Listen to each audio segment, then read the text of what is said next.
મોહમ્મદ અલી જીનાની માતૃભાષા ગુજરાતી એ હવે પાકિસ્તાનની અંદર માત્ર બોલી રહી છે, લિપિ નહીં.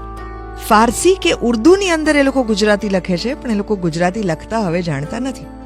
ક્યાંક એવું તો નહીં બને કે 20-25 વર્ષ પછી આપણે ત્યાં પણ માતૃભાષા ગુજરાતી બચાવવાની ચર્ચા પણ અંગ્રેજીમાં કરવી પડશે? કમ્પ્યુટરના કાળઝાળ યુગમાં કક્કાનો સ્વાદ સૂકો થતો જાય છે અને બારખડી રીતસર પોતાના અસ્તિત્વને ટકાવવા માટે લડી રહી છે. ક કલમનો ક ખરેખર ઘાયલ થઈ ગયો છે, કોઈ તો મલમ ચોપડો. ખ ખડિયાનો ખ એની શાહી ખૂટી ગઈ છે.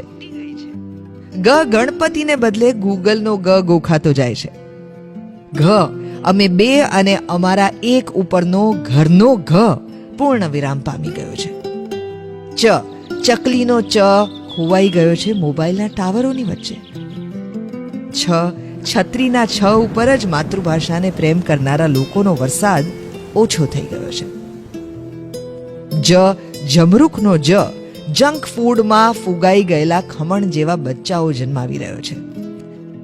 ટ ટપાલીનો ટ ટેબ્લેટ અને ટ્વિટરના યુગમાં ટીંગાઈ ગયો છે. એક જમાનામાં ટપાલીની રાહ આખું ગામ જોતું, હવે આખા ગામની રાહ ટપાલી જુએ છે કે કોક તો ટપાલ લખશે હજુ. ઠ ઠળિયા થૂંકી થૂંકીને બોર ખાતી આખી પેઢીને બજારમાંથી કોઈ અપહરણ કરીને લઈ ગયું છે. ડ ડગલા તરફ તો કોઈએ ધ્યાન નથી દીધું, એટલે એ મનોચિકિત્સકની દવા લઈ રહ્યો છે. ઢ એસી સ્કૂલોમાં ભણતા આજના બચ્ચાઓને પાણાના ઢગલાનો ઢ એની સહેજ પણ કિંમત નથી. ણ ની ફેણ લોહી લુહાણ થઈ ગઈ છે, પણ કોઈને લૂછવાનો ક્યાં સમય છે. ત વીર રસનો લોહી તરસ્યો તલવારનો ત હવે માત્ર વાર્ષિકોત્સવના રાસમાં ક્યાંક ક્યાંક દેખાય છે.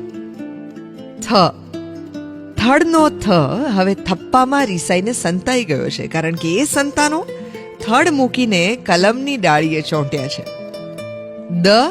દડાનો દ એમાં કોઈએ પંચર પાડી દીધું છે, એટલે બચાકડો દડો દવાખાનામાં છેલ્લા શ્વાસ ઉપર છે. ધજાનો ધ ધર્મની ધંધાકારી દુકાનોથી અને ધર્મના નામે થતા હુલ્લડો જોઈને મોજથી નહીં પણ ડરી ડરીને ફફડી રહ્યો છે. ન ઇલેક્ટ્રોનિક આરતી વચ્ચે નગારાનો ન એનો અવાજ કોણ સાંભળે છે. પતંગનો પ તો બહુ મોટો માણસ થઈ ગયો છે અને હવે 500 કરોડના કાઇટ ફેસ્ટિવલના નામે ઓળખાય છે. એલઈડી લાઇટના અજવાળામાં ફાનસનો ફ માત્ર ફેસબુક પર દેખાય છે. બુલ ફાઇટના ક્રેઝની વચ્ચે બકરીના બ ને બધાએ બેન્ડ વાળી દીધો છે. મોબાઈલ અને કમ્પ્યુટરની અદ્યતન રમતોમાં ભમરડાનો ભ સાવ ભરખાઈ ગયો.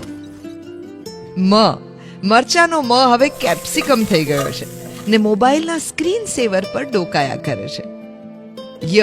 ગાય અને ગાયનો ય બંને બિચારા થઈને કતલખાને રોજ કપાયા કરે છે. રમતનો ર તો સિમેન્ટના જંગલો જેવા શહેરોની સાંકડી ગલીઓમાં અને ઊંચા ફ્લેટની સીડીઓ ઉતરતા જ ગુજરી ગયો. લખોટીનો લ તો ભેદી રીતે ગુમ છે, કોઈને મળે તો ચોક્કસ કહેજો. વાણનો વ એ તો કદાચ હાજી કાસમની વીજળી સાથે જ જળ સમાધિ લઈ ચૂક્યો છે. સગડીના સ માં કોલસા ખૂટી જવાની અણી માથે છે.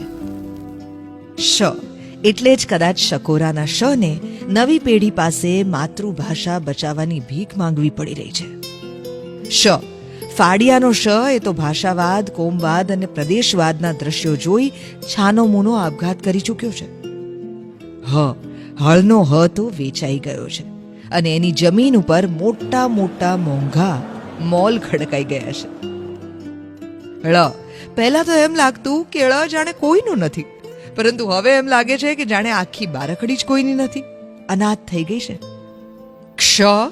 જ્ઞ શાસ્ત્રત્વની જેમ માતૃભાષાના રખોપા કરવાનો જ્ઞાન યજ્ઞ કયા ચોઘડીએ શરૂ કરીશું આપણે સૌ? સ્કર્ટ અને મીડી પહેરેલી અંગ્રેજી માસીએ ઘર પચાવી પાડ્યું છે અને સાડી પહેરેલી ગુજરાતી માની આંખ્યું રાતી છે. પોતાના જ ફળિયામાં ઓરમાન થઈને ગુજરાતીમાં કણસતા હૈયે રાહ જુએ છે કોઈ દિવ્ય 108ના ઇંતજારમાં. આવો ઘાયલ થઈ ગયેલી ગુજરાતીને ફરીથી સજીવન કરીએ, બેઠી કરીએ ને પ્રેમથી પોંખીએ. ગુજરાતી બોલીએ, ગુજરાતી વાંચીએ, નવી પેઢીને ગુજરાતીમાં ભણાવીએ અને એક સાચા ગુજરાતી તરીકે જીવીએ. પાકિસ્તાનમાં ગુજરાતી માટે આંદોલન થઈ રહ્યું હોય ત્યારે શું ગુજરાતે ગુજરાતી માટે જાગવાની જરૂર નથી?